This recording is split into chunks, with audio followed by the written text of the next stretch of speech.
Hello, welcome back to my YouTube channel.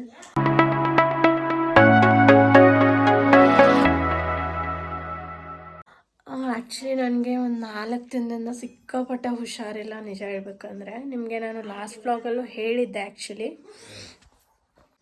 ಆವಾಗಿಂದನೇ ನನಗೆ ಹುಷಾರಿರಲಿಲ್ಲ. Almost ನನಗೆ ಇವಾಗ ಒಂದು 10 ಡೇಸಿಂದನೂ ಹಾಗೆ ಇದೆ. ಒಂದು ಸ್ವಲ್ಪ ಹುಷಾರು ತಪ್ತಾ ಇದೆ. ಸಿಕ್ಕಾಪಟ್ಟೆ ಶೀತ ಬೇರೆ ಇದೆ ಮತ್ತು ಜ್ವರ ಬರ್ತಿದೆ. ಅದಕ್ಕೆ ನಾನು ಜಾಸ್ತಿ ವೀಡಿಯೋಸ್ನ ಮಾಡೋದಕ್ಕಾಗ್ತಿಲ್ಲ. ದಯವಿಟ್ಟು ಕ್ಷಮೆ ಇರಲಿ. ವೀಡಿಯೋಸ್ ಬರೋದಕ್ಕೇನಾದರೂ ತಡ ಆದರೆ ಏನು ಗೊತ್ತಾ, ಹಿಂಗೆ ಹುಷಾರಿಲ್ಲದೆ ಇರೋ ಟೈಮಲ್ಲಿ ಮಕ್ಕಳನ್ನ ನೋಡ್ಕೊಳ್ಳೋದು ಒಬ್ಬರೇ ಇದ್ದಾಗ ಅದೆಷ್ಟು ಕಷ್ಟ ಆಗುತ್ತೆ ಅಲ್ವಾ. ಅದು ನನಗೆ ಇವಾಗ ಗೊತ್ತಾಗ್ತದೆ. ಆ್ಯಕ್ಚುಲಿ ನಮ್ಮ ಮನೆ ತುಂಬ ಜನ ಇರೋ ಕಾರಣ ನನಗೆ ಅದ್ರದ್ದು ಅಷ್ಟೊಂದು ಅನುಭವನೇ ಆಗ್ತಿಲ್ಲ ಅಂತ ಹೇಳ್ಬೋದು. ಅವ್ನು ಬರೀ ನನ್ನ ಹತ್ರ ಹಾಲು ಕುಡಿಯೋಕೆ ಮಾತ್ರ ಬರ್ತಾನೆ. ಮಿಕ್ಕಿದ್ದೆಲ್ಲ ಅವನಿಗೆ ಮನೇಲಿ ನನ್ನ ತಂಗಿರು, ಮಮ್ಮಿ, ಚಿಕ್ಕಮ್ಮ ಎಲ್ಲರೂ ಮಾಡ್ತಾರೆ. ಅವನಿಗೆ ಊಟ ಮಾಡಿಸೋದ್ರಿಂದ ಹಿಡಿದು ಎವ್ರಿಥಿಂಗ್, ಅವ್ನು ಸ್ನಾನ ಮಾಡಿಸೋದು ಎಲ್ಲನೂ ಅವರೇ ಮಾಡ್ತಾರೆ. ಆ ಕಾರಣಕ್ಕೆ ನಾನು ತುಂಬ ರಿಲ್ಯಾಕ್ಸ್ ಆಗಿದ್ದೀನಿ ಅಂತಲೇ ಹೇಳ್ಬೋದು. ಬಟ್ ಜಾಸ್ತಿ ಎತ್ಕೊಳ್ಳೋಕ್ಕಾಗಲ್ಲ ಅವನನ್ನು ಅನ್ನೋದೊಂದು ಬೇಜಾರು. ಸೊ ಏನು ಮಾಡೋಕ್ಕಾಗಲ್ಲ, ಹುಷಾರಿಲ್ಲ ಅಲ್ವಾ. ಅವ್ನ ಸೇಫ್ಟಿ ಪರ್ಪಸ್ ಅವನಿಂದ ಚೂರು ಡಿಸ್ಟೆನ್ಸಲ್ಲಿದ್ರೇ ಚೆನ್ನಾಗಿ. ನನ್ನ ಹೀಟು ಅವನಿಗೆ ಹೊಡೆದ್ರೆ ಮತ್ತು ಅವನಿಗೆಲ್ಲಿ ತುಂಬ ಹುಷಾರು ತಪ್ಪತ್ತು ಅನ್ನೋ ಭಯ ಬೇರೆ ಆಗುತ್ತೆ. ಅದಕ್ಕೆ ನಾನು ಫೀಡಿಂಗ್ ಮಾಡಬೇಕಾದ್ರೂ ಮಧ್ಯ ಒಂದು ಬಟ್ಟೆ ಹಾಕ್ಕೊಂಡು ಫೀಡಿಂಗ್ ಮಾಡ್ತಾಯಿದ್ದೀನಿ. ಸ್ವಲ್ಪ ಅವನಿಂದ ದೂರನೇ ಇದ್ದೀನಿ ನಾನು. ನಿಮಗೆ ಕೆಳಗಡೆ ಹೊರಗಡೆ ಗದ್ದಲ ಕೇಳಿಸ್ತಿರ್ಬೋದು ಅವನದೇ. ಇವಾಗ ಬೇರೆ ಅಂಬೆಗಾಲು ಇಡ್ತಿದ್ದಾನೆ. ಮನೆ ಸಾಲ್ತಿಲ್ಲ ಅವನಿಗೆ, ಅಷ್ಟು ಓಡಾಡ್ತಿದ್ದಾನೆ ಮನೆಯೆಲ್ಲ. ಅವ್ನಿಗೆ ಎತ್ಕೊಳ್ಳೋದಕ್ಕೆ ಮನೆ ತುಂಬ ಜನ ಇದ್ದಾರೆ. ಸೊ ನನಗಂತೂ ಟೆನ್ಷನ್ ಇಲ್ಲ. ಸೊ ಇವಾಗ ನಾನು ಹುಷಾರಿಲ್ಲದ ಟೈಮಲ್ಲಿ ಮನೆಯವ್ರ ಜೊತೆ ಅವ್ನು ಯಾವ ಥರ ಕಾಲ ಕಳೀತಾನೆ, ಯಾವ ಥರ ಅವ್ರ ಜೊತೆ ಟೈಮ್ ಸ್ಪೆಂಡ್ ಮಾಡ್ತಾನೆ ಅನ್ನೋ ಕೆಲವೊಂದು ಕ್ಲಿಪ್ಸು ನಿಮ್ಮ ಜೊತೆ ಶೇರ್ ಮಾಡ್ಕೋತೀನಿ. ಹೋಪ್ ನಿಮಗೆಲ್ಲ ಇಷ್ಟ ಆಗುತ್ತೆ ಅಂತ ಅನ್ಕೋತೀನಿ. ನಮ್ಮ ಕಡೆ ಯೂಶ್ವಲಿ ನಾರ್ಮಲಾಗಿ ಅಂಗಡಿಯಿಂದ ತಂದು ಖಾರ ತಿನ್ನಲ್ಲ, ಅಥವಾ ಬರೀ ಮೆಣಸಿನ್ಕಾಯಿ ಕುದಿಸಿ ಖಾರ ತಿನ್ನಲ್ಲ. ಅದಕ್ಕೆ ಮಸಾಲೆನೂ ಕೂಡಿಸ್ತಾರೆ. ಅದಕ್ಕೆ ಅಡುಗೆಗೆ ಬೇರೆ ಯಾವುದೇ ಥರನಾದ ಮಸಾಲೆನೂ ಹಾಕಲ್ಲ. ಖಾರ ಮಸಾಲೆ ಮಾಡೋದಕ್ಕೆ ಜೀರಿಗೆ, ಧನಿಯಾ, ಒಣ ಕೊಬ್ಬರಿ, ಆಮೇಲೆ ಬಿಳಿ ಎಳ್ಳು ಎಲ್ಲನೂ ಮೊದಲು ಒಂದು ಕ್ವಾಂಟಿಟಿಲಿ ತೊಗೊಂಡು ನೀಟಾಗಿ ಹುರ್ಕೋತಾರೆ. ಅದಾದಮೇಲೆ ಅದೆಲ್ಲನೂ ಮಿಕ್ಸಿಲಿ ಹಾಕಿ ಪುಡಿ ಮಾಡಿ ಅದನ್ನು ನೀಟಾಗಿ ಸೋಸ್ಕೊಂಡು ಮತ್ತೆ ಮಿಕ್ಸಿ ಮಾಡಿ ಅದನ್ನೆಲ್ಲನೂ ಮೊದಲೇ ಕುಡಿಸ್ಕೊಂಡ್ಬಂದಿರೋ ಮೆಣಸಿನ್ಕಾಯಿ ಪುಡಿಗೆ ಹಾಕಿ ಚೆನ್ನಾಗಿ ಕೈಯಲ್ಲಿ ಕಲಿಸ್ಕೋತಾರೆ.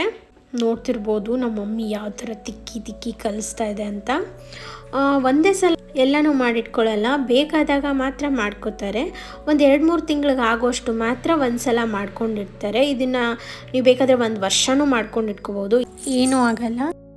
ಇಲ್ಲಿ ನೋಡ್ಬೋದು ನನ್ನ ಮಗ ಅವ್ರ ಅಜ್ಜಿ ಜೊತೆ ಹಾಡಾಡ್ತಾ ಇದ್ದಾನೆ. ನಮ್ಮ ಅಜ್ಜಿ ವಿಟಲ್ ಹಾಡು ಕಳಿಸ್ತಾ ಇದ್ದಾರೆ. ಅವ್ರು ಹಾಡ್ದಂಗೆ ಅದ್ರ ಜೊತೆ ಧ್ವನಿಗೂಡಿಸ್ತಾನೆ ಇವನು.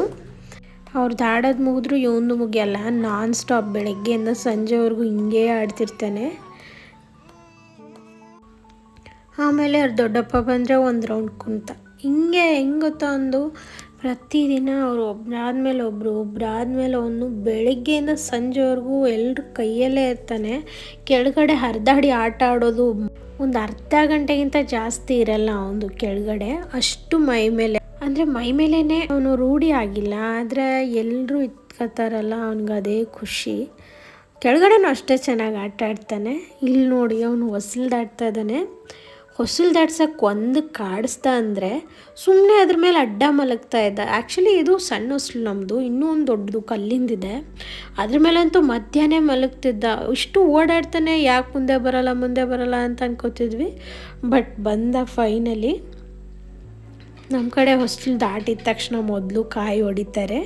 ನೀವಿಲ್ಲಿ ನೋಡ್ಬೋದು ಅವ್ರು ದೊಡ್ಡಪ್ಪ ಕಾಯಿ ಹೊಡಿತಾ ಇದ್ದಾರೆ. ಅವನಿಗೆ ಕಾಯಿ ನೀರಂದರೆ ತುಂಬ ಇಷ್ಟ. ಆ್ಯಕ್ಚುಲಿ ನಮ್ಮ ಮನೇಲಿ ಹೊಡೆದ ತಕ್ಷಣ ಅವನಿಗೆ ತಂದು ಕೊಡ್ತಿದ್ದಾರೆ. ಮುಂಚೆ ಎಲ್ಲ ನಮಗೆಲ್ಲ ತಂದು ಕೊಡೋರು, ಇವಾಗ ಡೈರೆಕ್ಟಾಗಿ ಅವನ ಹತ್ರ ಬರ್ತವೆ ಕಾಯಿ ನೀರು. ಈ ಹುಲಿ ಇದೆ ಅಲ್ಲ, ಈ ಹುಲಿ ಜೊತೆ ಮಾತ್ರ ಅವನು ಒಂಥರ 2.5 ತಿಂಗಳಿದ್ದಾಗಿಂದನೂ ಅವನು ಅದ್ರ ಜೊತೆ ಆಟ ಆಡ್ತಾನೆ.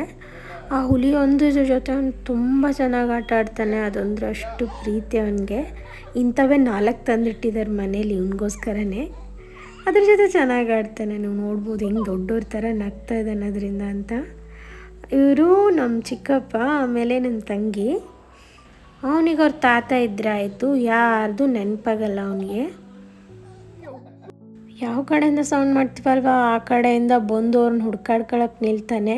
ಒಂದು ಸಲ ಅಡುಗೆ ಮನೆಗೆ ಹೋಗ್ತಾನೆ, ಒಂದು ಸಲ ಬೆಡ್ರೂಮ್ಗಳಿಗೆ ಹೋಗ್ತಾನೆ, ಆ ಕಡೆ ಒಂದು ಸಲ ಈ ಕಡೆ ಒಂದು ಸಲ ನೋಡಿಕೊಂಡು ಎಲ್ರೂ ಹುಡ್ಕಾಡ್ತಾನೆ. ಚೆನ್ನಾಗಿ ಆಟ ಆಡ್ತಿದ್ದಾನೆ. ಬಟ್ ಇಷ್ಟು ದಿನದ್ದೇ ಒಂದು ಲೆಕ್ಕ, ಇನ್ಮೇಲೆ ಇನ್ನೊಂದು ಲೆಕ್ಕ ಅಲ್ವಾ. ಹಿಂಗೆ ಓಡಾಡ್ತಿದ್ರೆ ಅವ್ನು ಹಿಡಿಯೋಕ್ಕೆ ಎಷ್ಟು ಜನ ಇದ್ರೂ ಕಷ್ಟ ಆಗ್ತದೆ ಮನೇಲಿ. ಇನ್ನು ನಾನು ಊರಿಗೆ ಹೋದ್ಮೇಲಂತೂ ಮುಗೀತು. ಇನ್ನೊಂದು 15 ದಿನ ಊರಿಗೆ ಹೋಗೋ ಟೈಮ್ ಬಂದೇ ಬಿಡ್ತು. ಎಷ್ಟು ಬೇಗ 8 ತಿಂಗಳು ಕಳೀತಾ ಇದೆ ನೋಡಿ. ನನ್ನ ಮಗ ದೊಡ್ಡವನಾಗ್ಬಿಟ್ಟಿದ್ದಾನೆ. ಮನೇಲಿ ಇಷ್ಟೆಲ್ಲ ಜನ ಇರೋದ್ರಿಂದ ಅವ್ನು ಸಂಭಾಳಿಸೋದು ನನಗೇನು ಕಷ್ಟ ಅನಿಸಲ್ಲ. ಆ್ಯಕ್ಚುಲಿ ಇನ್ಮೇಲೆ ಇರೋದು ನನ್ನ ಪರದಾಟ ಎಲ್ಲ. ಅದಕ್ಕೆ ಜಾಯಿಂಟ್ ಫ್ಯಾಮಿಲಿ ಆ್ಯಕ್ಚುಲಿ ಬೆಸ್ಟ್ ಅಂತ ಹೇಳೋದು. ಪ್ರೀತಿಗೆ ಯಾವುದೇ ಕೊರತೆ ಇರಲ್ಲ. ನಿಮಗೂ ಈ ಮಾತು ನಿಜ ಅನಿಸಿದ್ರೆ, ನನ್ನ ವಿಡಿಯೋ ಇಷ್ಟ ಆಗಿದ್ದರೆ ಶೇರ್ ಮಾಡಿ, ಲೈಕ್ ಮಾಡಿ ಮತ್ತು ಸಬ್ಸ್ಕ್ರೈಬ್ ಮಾಡಿ. ಆದಷ್ಟು ನನ್ನ ಚಾನಲ್ಗೆ ಸಪೋರ್ಟ್ ಮಾಡಿ.